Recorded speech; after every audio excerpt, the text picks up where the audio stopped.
Hello everybody, welcome back to the channel. My name is Larry Bodenheimer, and today we're taking a look at HDPD. This is a 32-bit Trojan, and what makes this one different is this is actually the first video on the channel that I did not pull off of a malware repository. I found this one in the wild while I was looking for random stuff online, and found this to pretend to be a Counter-Strike 2 aimbot, whatever, all the other stuff you see here. It's basically one of those fake Counter-Strike 2 fake, like, cheat engine things. So we're going to analyze that now. Another thing that makes this video unique is Jaffa hasn't been here yet.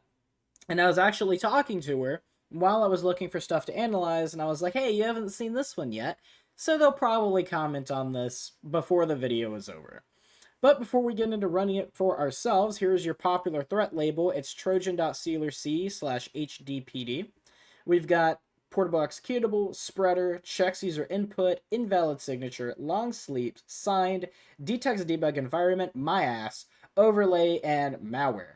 And we have 38 detections, but if we go to details, we can see that this was first submitted today, but the video that I found it on was actually 3 months old, which is very interesting. So keep that in mind. There's really no way to tell how old this is because I just submitted it today. But what I imagine is happening is, while the video is 3 months old, the malware copy is being changed. So the way you get this malware is you go to the video and it has a MediaFire link. What I imagine is happening is that link's being changed and they're uploading different variants of the malware once this has been out for long enough to where it's getting a bunch of detections, or its C2 has gone down, or something like that. But this one's interesting because we really have no idea how old it is. But if we take a look at who does detect this, we've got Avast, AVG, Avira, BCAF Pro. Who else? We've got MCSoft, ESET, Google. I feel like we're missing one. We are missing one. Bitdefender's not detecting this. Where's Kaspersky? Kaspersky's not... Oh, yeah, here it is. Okay. But Bitdefender's not detecting this one, so I will send it off to them once the video is over. We've also got Malwarebytes, Microsoft, McAfee, and Symantec, and Sophos. And those are the big ones. So let's see if there's any other big ones that aren't. We've got Bitdefender. ClamAV is not really big. GData, they're not detecting it. Okay, that's fine, though. Well, I mean, it's not fine, but it's expected. And WebRoot, of course, is not detecting it either. If we go to details, here's your MD5, SHA-1, and SHA-256. You don't have to worry about typing these in, though, because they will be in the comment section of the video. And you've got these dates over here. I'm just going to go with the first submission time, which it's been about, let's see, if I do some math, it really hasn't been out very long. Maybe like 6 hours, give or take a few. I'm not really good with time conversions, but it's somewhere around there. And this is the only name it's ever come under, which means it's not on a malware repository. So I may upload it to one. We also have 13 contacted domains, and this is kind of similar to what we've seen with other Trojans we've troubleshooted on this channel before. We have a lot of connections to .shop domains, and we've got a Steam community connection and a Bing connection, interestingly enough. We also have 37 contacted IPs. We do have one with one detection here, and we've got some others with more detections, but a lot of these are out of Italy, which is interesting. Several bundle files, however, they've either not been analyzed. And 2 drop files, which also haven't been analyzed. If we go to behavior, again, I don't spend much time on behavior on this channel, but if you want to look for yourself, you can. We do have 1 sandbox detection. Zenbox flags it as malware evader, and we have a ton of Luma C2 related IDS rules. We got 16 high crowdsourced IDS rules, but no crowdsourced Sigma rules. And these are all related to Luma command and control. That's a pretty big L. Let's go ahead and minimize that. Actually, you know what? I'll refresh and see if she's been here. She has not. Okay, we've got time. We are racing the clock. But let's go ahead and show the tools we've got open. We've got Process Hacker, which is good to go. Process Monitor. Wireshark, which I'll go ahead and reset now, and Zooey. Last thing we're going to do is we're going to take a look at the properties of the file. Let's go ahead and open that up really quick. We go to details, no details whatsoever. However, there is a signature. So it's usually backwards. It usually has like a bunch of details, but no signature. But that's weird that they just didn't even try with details, but gave it a signature anyway. It is obviously fake. And it's admin@amnesia.org. So, I mean, if you even try to look at this, you can tell it's fake. Issued by Sectico Public Code Signing Certificate Authority R36. Issued to Privacy Technologies OU. No you. Alright. That's going to be about it for that. Now the last thing to do is to run the malware. Do you want to allow this app from an unknown publisher to make changes to your device? That sounds good. Why not?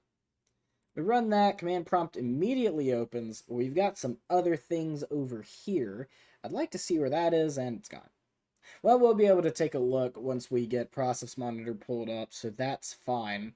We will have to keep in mind they've got the same name, but they're in different directories. So every time that we see that this file has been open, I'm going to have to pay attention to the directory itself, and Edge is open.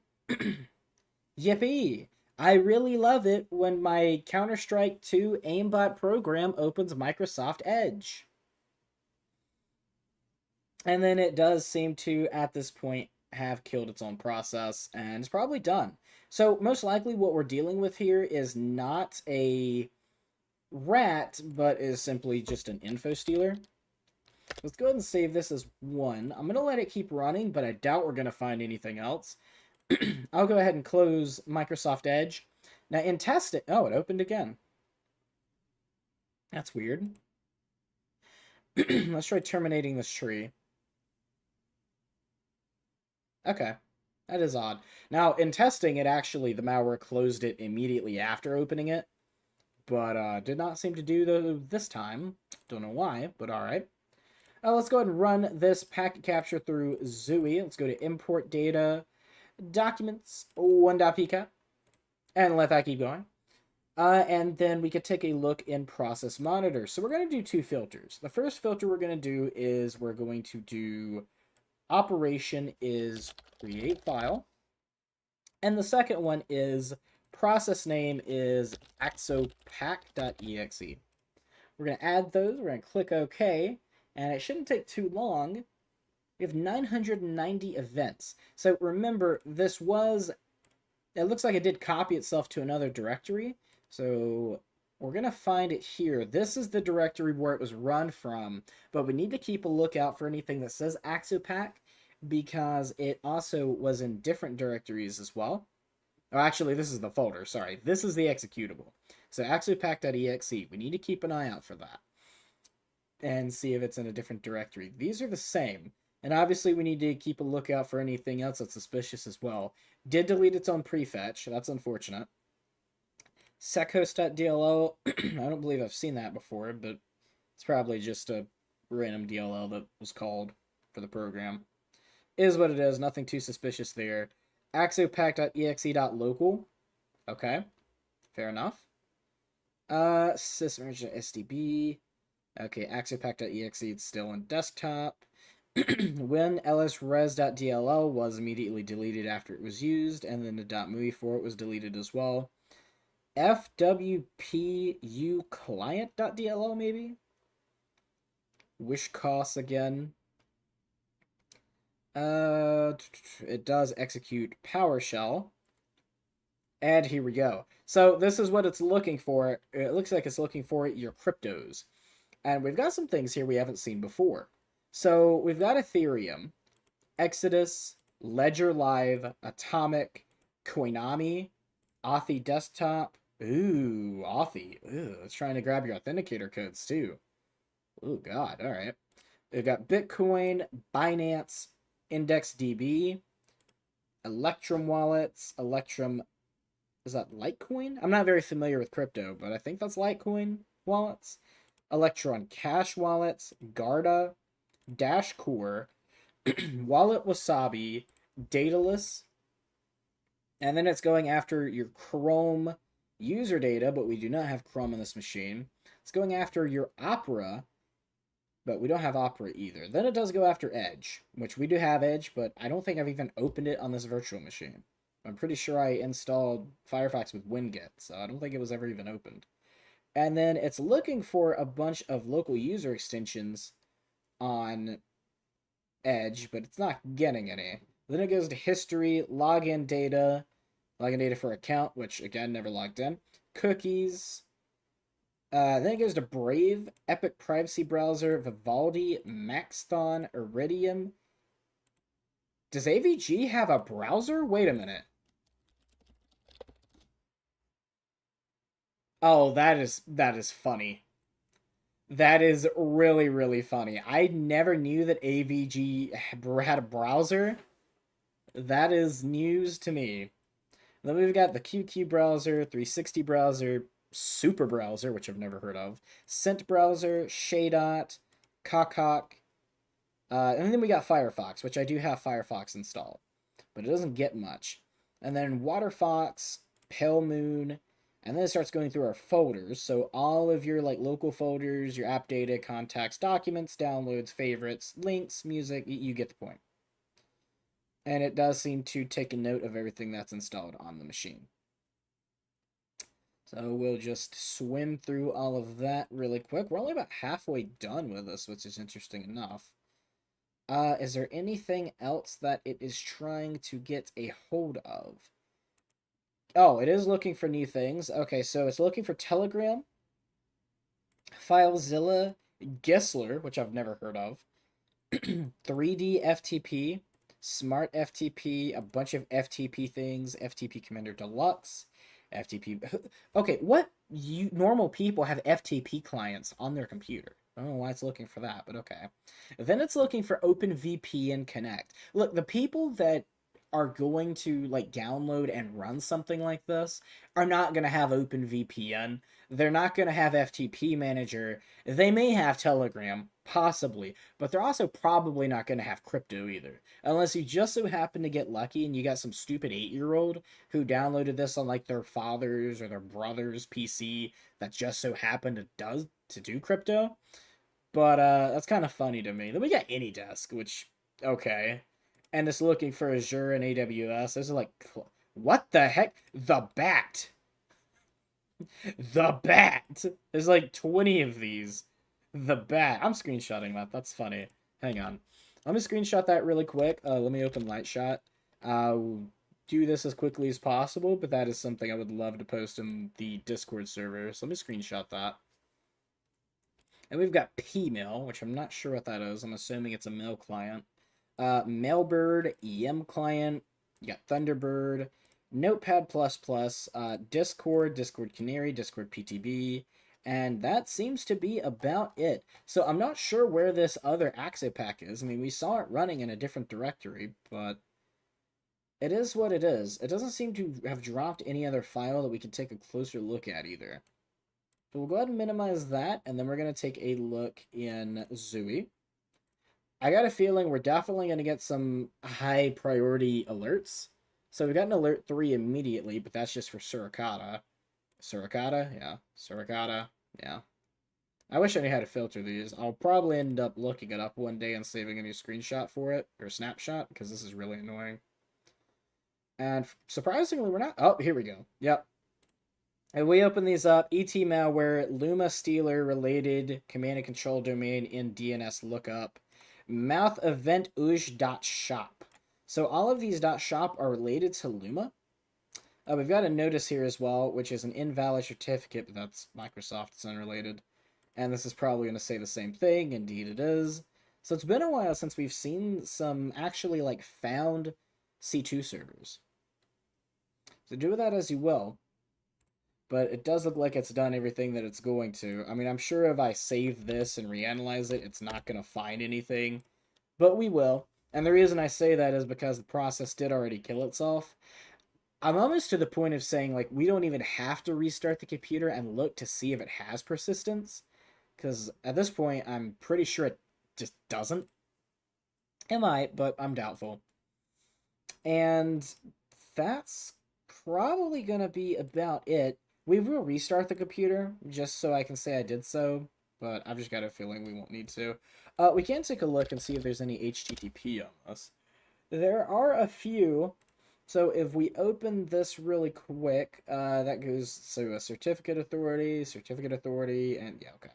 So that's just CRs. That's fine. Let's go and open this up once again. Not quite done yet. Now it is. I will query the pool. That's got to be Suricata. Yeah, it is. 808 rows. I'll just run through this really quick. We've got some weirds. All right. And, oh.